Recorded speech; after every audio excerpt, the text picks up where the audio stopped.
This is Optometrists Building Empires, and I'm your host, Ankit Patel. Each week, we'll explore the journey of multi-practice ownership and leadership in optometry. Join us for insights and strategies from the top minds in our field. This show is sponsored by My Business Care Team. My Business Care Team helps your office increase revenues, reduce costs, and reduce staffing headaches. Let's build your empire together. I'm excited to present today's guest, who every time I see him or meet with him, he brings a smile to my face. He's a joy to speak with and just be around, and is a well of knowledge in the industry. He's a past president of Atlanta District of the Georgia Optometric Association and was named Georgia Young Optometrist of the Year in 91-92. Dr. Jim attends numerous lectures and webinars and is a member of the American Optometric Society, the Georgia Optometric Association, the Greater Atlantic Optometric Association, and much more. He's a strong advocate for LASIK eye surgery and has had the procedure himself. He's the optometrist and owner of Wood Eyecare Centers. Please welcome Dr. Jim Wood. Welcome, Jim. Well, thanks for having me, Ankit. I'm flattered to be here.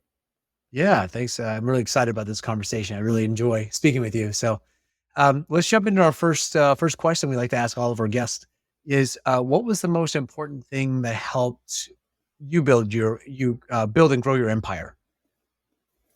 Well, Ankit, I married well, and part of marrying well was I married an optometrist. So after working for other people for a few years, Susan and I finally got the courage to start out cold way back in 92. And of course, we were able to moonlight to bring in income because obviously you don't need two doctors starting cold, sitting around looking at each other. But based on the success of that first office, a few years later, we opened a second one. And Susan was basically the lead doctor at that one. And I pretty much stayed on as the lead doctor at the original one. So in a sense, we had sort of a his and hers locations for quite a while. So that was a built-in advantage. Not everybody has a wife that's in the field.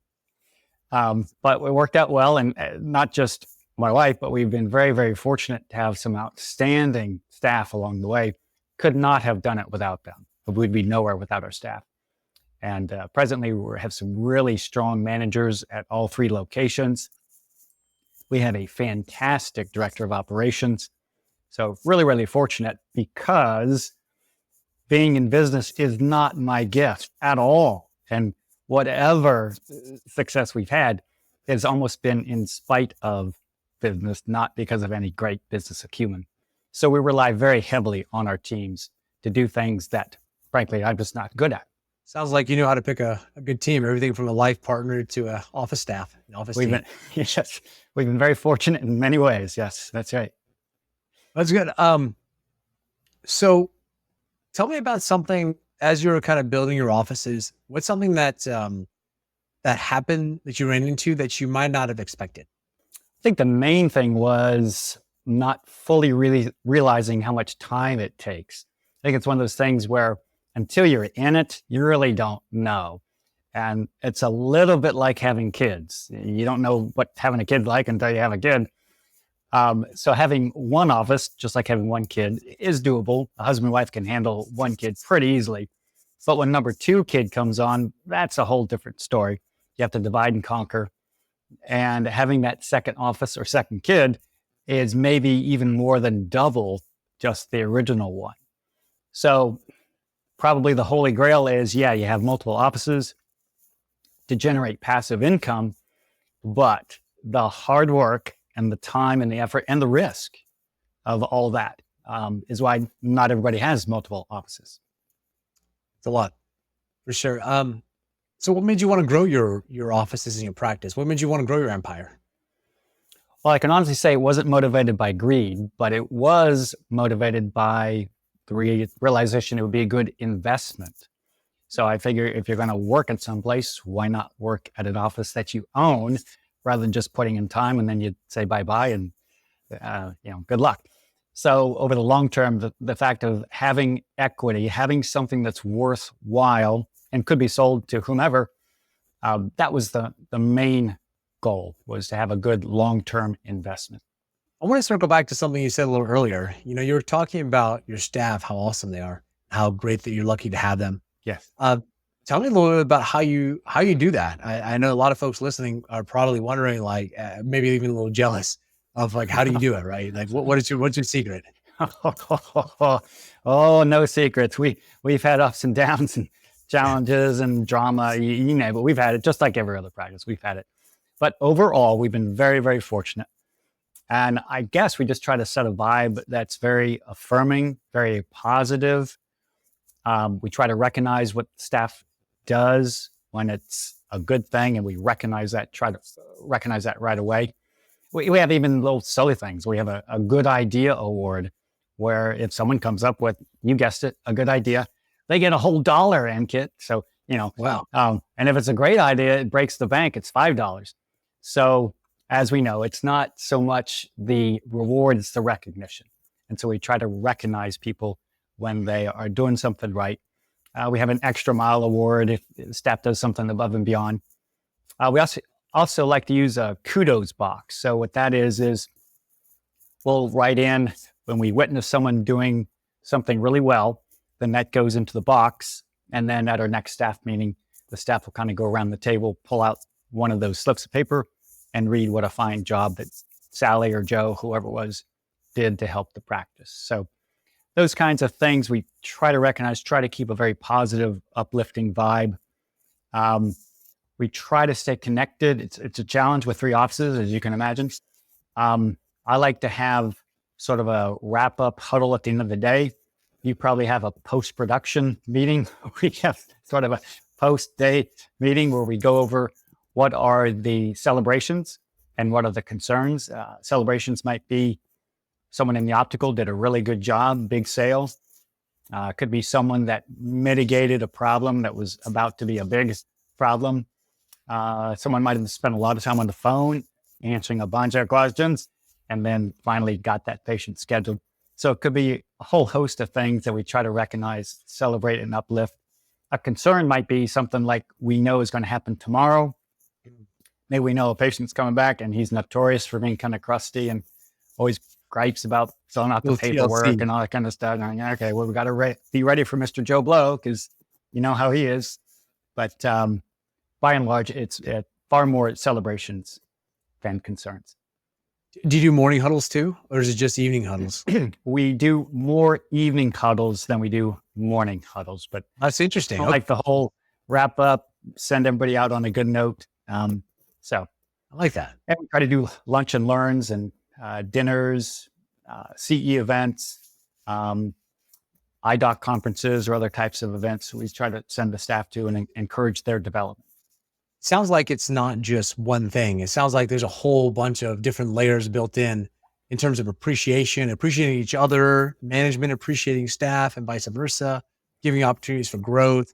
And then honestly, there's a genuineness about you that's like, okay, you seem to really care about people, and I think that is hard to estimate because I think one of the things I've seen before in the past is people check the box. It's like, oh, let me just implement this award. Mm-hmm. Let me do this award now, this recognition, and I should have a great culture after that. And that's not necessarily how it works. Can you talk about that? Yeah, so kind of back to recognizing things when they happen. We might give a little off the cuff reward, $20 or whatever it might be. Someone does really something spectacular. But yeah, you hit the nail on the head. I think if people just kind of pick up on, we try to have a positive vibe. It's very intentional. And when everyone's feeling good in the office, chances are things are going to go much smoother and it's going to be better for patient care and everybody wins. So thankfully, I'm in the people profession and it comes kind of easy to me from your nice comments. But yeah, it's a very intentional thing that we try to involve throughout the entire office level. Excellent. So let's talk a little bit about maybe some challenges you're experiencing and how you're dealing with them. Have your staff costs gone up over the last couple of years where revenues and insurance reimbursements have kind of stayed flat or gone down? Yeah, it's kind of nutty how staff costs have gone up. And that would be everything from receptionist on up to associate docs. So hugely challenging. Not only have staff costs gone up, but the labor pool, of course, is quite shallow. The talent drain is a very significant factor ever since COVID. In fact, I was at a kind of interesting meeting the other day, the chairman of the entire state of Georgia Chamber of Commerce was talking about how all businesses for the next decade are going to really be faced with a labor shortage. And so it's not just optometry practice, it's everybody, and it's not going away. So frankly, right now we're pretty lean and mean. We don't have extra staff hanging around. We've had some very good success. One of our gals that used to be with us in person now does our billing remotely in an entirely different state. And we've taken the page from you, Ankit. I have a virtual scribe, and I find that very helpful because it helps me with charting efficiency, and I'm not doing the tennis match thing where I'm looking at the computer and back to the patient.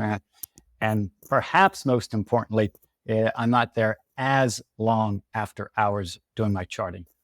So those are some ways we've tried to implement in a very, very challenging labor market.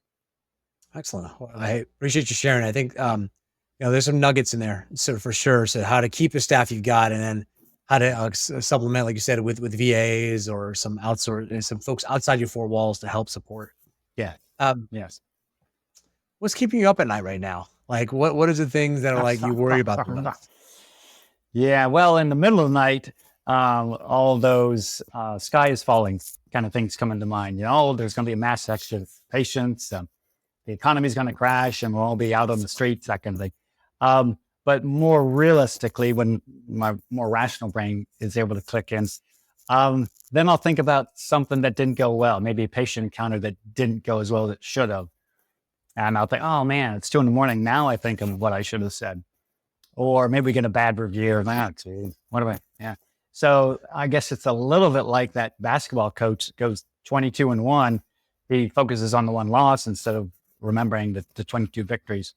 So that would be a common thing that keeps me up when patient encounter, for whatever reason, just doesn't go the way it should. That bothers me. And I guess, quite frankly, if there's financial tightness, it's kind of amazing how often good old payroll comes around, and that's a big hit out of the business banking account. So when that kind of thing happens, or cash flow is a little bit tight, that'll get me a little bit on edge. How are you managing some of those challenges? We talked a little bit about staff. Is there anything else you do there, or managing cash flows? That any trade secrets you can share with the world? Oh, gosh, I wish I had something better for you off the cuff. I'm not the business guru. I wish I had more gifts in that area. Maybe tangentially, webinars and groups like ODs on finance. I found that to be really, really helpful. They're great resources, great webinars. So for those of us that need a little bit more support in the whole financial area, I find that area very helpful. Yeah, like you said, iDoc. Yeah. We have some peer groups that we belong to and chat and meet once a year or so to share ideas. So yeah, there's different ways that can be done by tapping the brains of smarter people. And we've been very fortunate to be involved in some of those groups.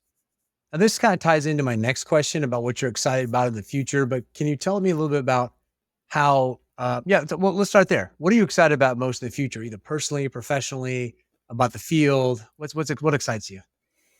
Well, I'd say personally, the new office we took over a few years ago was actually around for about 40 years. And we took it over from an 82-year-old optometrist, which I find very inspiring. That, just to get out of bed at 82, much less come into the office every day. But as you might expect, it wasn't the most robust practice ever. So it's been exciting to see our branch office really grow in a pretty short period of time. And this branch office is in an area where we live, and we love the community. So I'm excited to see how this new quote unquote office is going to evolve. And I'm very optimistic about the potential that exists. And that's the personal thing. I guess the global professional thing, I think the future is very bright. I think there's serious challenges, sure. But I think overall, it'll be a very nice, rewarding career for those to come. And back to ODs on finance, there was a really good webinar, and one of our colleagues laid out how our nation is just aging tremendously. So the 65 and over contingent is exploding. And the 80 and over contingent is really exploding. So in a few years, we're going to have all these Medicare patients that need medical eye care. And surprising to me, the manpower studies for ophthalmology are holding flat. So ophthalmology is not going to increase their ranks. And all these Medicare patients are going to need everything from dry eyes to cataracts to AMD, you name it. And so there's a golden opportunity there in the future. Yes, there's more optometry schools. So yes, there's going to be more optometrists, but there's going to be partly part-time optometrists coming out in the field. And again, this expansive patient base that if we're medically interested, I think is a wonderful opportunity long-term. Yeah, I think when we were speaking in our first call together, we were talking about the different medical things you're starting to do more of. And I agree with you. I think that's the direction it's going, especially if, you're a young doctor coming out of school. That's what you go to school for. You don't really just go refract and go, right? If you in busy practices, there's techs that are really qualified that can do the initial pass at doing visual acuities and those type of things. So Yeah. I think it's really insightful that kind of came to that conclusion. You say you don't have any business acumen, but that's a pretty sharp observation. well, you're kind, Ankit. Yeah, we've overcome rather than excelled. Well, fair enough. Fair enough. So let's. I'm going to shift gears a little bit, and let's talk about you a little bit more personally. Um, give me about 4 or 5. Well, you can be as few as maybe 2 or 3, but anywhere up to 3 to 5 different moments in your life where you feel like, you know what, that really was instrumental in me wanting to grow my businesses. So it could be like, oh, I had a lemonade stand and 6-year-old, and I really wanted to have a business, right? It could be this. I took this great class in college. Give me some examples like that where you felt like, oh yeah, this is what kind of triggered me to go down this path. Well, I have kind of a different story because I've known I wanted to be an optometrist forever. So I wasn't the typical college student that flounders around, changes majors 3 years, 3 times, all that kind of stuff. But I've known since I was a little kid. So I guess the first time would be my first eye exam. And as a little kid, way back then, I was entranced by the technology, the equipment that our optometrist had. I thought it was almost like a magical kind of thing that he could make me see. So from a very, very early age, I've known what I wanted to do, and I've always stayed on track, and it's worked out just fine. So I'm very pleased that encounter happened. That'd probably be the main one, I would say. Did you have anything that's, I can see how that led you to the field. What about growing multiple practices? Like, how did that, was it because, oh, you married your wife? It's like, why not? Right. Or was it something else that was there throughout your life that kind of triggered that? No, I just had a feeling that I felt that I could do it better than working for somebody else. And we had some ideas of how we could merge forces and make a good team. So I guess it was ultimately it was wanting to be my own boss and having control. Having control, I guess, was the big deal. And ultimately, having your own practice is the way to do that. And it comes with the double-edged sword that it can be lonely at the top because we business owners know that all those decisions ultimately are on the guy or gal on the top. But it was a good move for us. Yeah, that's good. Well, how is it working with your wife? How does that relationship work with you? Because I work with my wife too. So I'm asking partly for selfish reasons, but like, how do you find that? Like, Sure. What does that look like? Tell me about what you enjoy the most about that. Yeah, well, not for everyone, I'm sure, but we used to get asked that all the time, and our answer was, well, we never see each other. When we were in the same office, we were in different exam rooms, so it wasn't like we were sitting around looking at each other all day long. And then we had the separate offices, but actually, it's really a positive because if I come home and I'm frustrated about something, she knows exactly what I'm talking about. She knows about that middle-aged, neurotic, multifocal wearer that drives you nuts. She knows exactly what that's like. She also knows what it's like with staffing. And conversely, we get to go to cool meetings and conferences and travel to different places. And so that shared identity, shared interest level is really good. So yeah, sure, there has to be some separation and not all business, but we're fortunate that we've pulled it off. Yeah, and now with the third location, how does that work? Whose office is that? Is that you guys split the time, or what does that look like? Yeah, well, I'm trying my best to imitate an amoeba and split. I'm in the newest office half the time and the original office half the time. Gotcha. My wife Susan, she's basically retired from practice. Now she's fully involved with our 2.5-year-old granddaughter that lives in our home. So she basically turned into the grandma role and is embracing that to its fullest. That's great. I mean, that's like you said, that's why you do this, right? So you can. Yeah, yeah. There's something about tucking in at night and saying prayers to our 2.5-year-old granddaughter. It's like, yeah, that's why I do this. I provide for my family. And it's also a reminder maybe not to work so much because she needs me. And so it's a good counterbalance. So let's time travel a little bit. Let's Ooh, go to 4 days. Yeah, that's right. Let's go to 4 days after you graduated from OD school. Knowing what you know now, what would you tell your self back then, 4 days after graduation? ooh, that's a fun one. I would say don't take yourself so seriously, which I have pretty well mastered. I cut up in the room and I have a lot of fun with patients and all. But like a lot of young doctors, I took myself really seriously. I probably overcompensated because I looked like I was 17 when I graduated. So I would say that don't take yourself too seriously. Don't get too caught up in your perception of how great you are clinically or with book knowledge. It doesn't matter that much to patients. If you know gonioscopy, they care so much more about how you interact with them, how you treat them. Makes much more difference, at least in private practice, than some of the academic side of things. So that would be the two biggies that come to mind. I guess I would say, Jim, it may not be your first love, but the optical really matters. So that would be the other one that I would say. That's definitely from a business perspective for sure. So I think you said something really insightful there. It's the relationships, right? And Mhm. that seems to be a trend, almost like your superpower is the relationship with your wife, your staff, your patients. You mentioned just now, like, hey, the relationship with the patient is what matters. Yes. Can you tell me where that comes from? Where your drive for like makes you want to do that? Was it like a lesson learned? Is that just Hmm. intuitive? Is it a little bit of both? I think it's just pretty much innate. But there's a practical reason. It's pretty obvious. If the patient likes you, they're going to be less likely to sue you, going to be less likely to have something go sideways. And probably more importantly, they'll refer their friends and family. They themselves will want to come back and they will follow your treatment plans. When they like you, they'll understand you. They'll say, yeah, this guy knows what he's talking about. I'll do X, Y, and Z. But being in private practice, it's all about relationships. So fortunately, business isn't my gift, but interpersonal relationships, I would say, is. And so in the exam room, I like to have a lot of fun. I get to know patients. We talk about what they're into. Might be the grandparents, might be their grandkids. It might be their favorite sports team, but we always try to have a good time and enjoy ourselves together. Nice. Let's hit on that a little bit more. So tell me just about yourself, hobbies. You said you have grandkids. What else does gym like to be fun?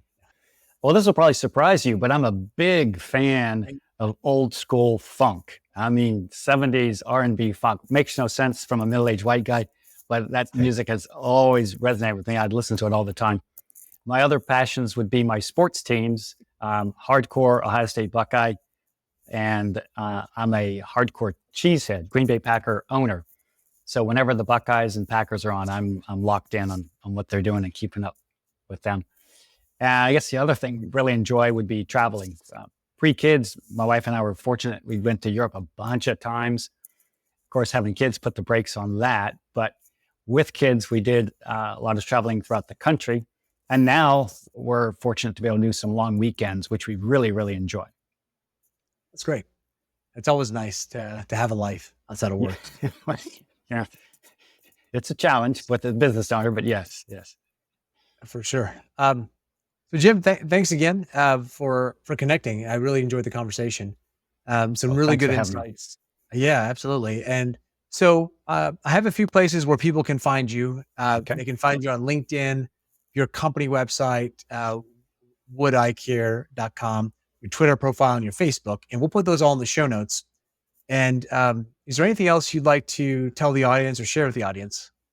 No, I would say just keep plugging away, keep hanging in there. The future is bright, a lot more upside than challenges. So keep the faith, fight the good fight, and it'll mostly turn out okay. Excellent. Well, thanks again to our guest, Dr. Wood. Thanks, Ankit. And thank you again, audience, for listening. If you learned something today or laughed, please share with someone else and tell us about the podcast. And thanks again, Dr. Jim. And this has been another exciting episode of Optometrists Building Empires. We'll see you next time. That's a wrap on another episode of Optometrists Building Empires. Thanks for joining. For show notes and more, visit buildingempires.live. This show is proudly sponsored by My Business Care Team. My Business Care Team was born out of staffing challenges my wife and I faced together, managing multiple optometry locations. We refined our approach at Classic Vision Care and now offer our expertise to others.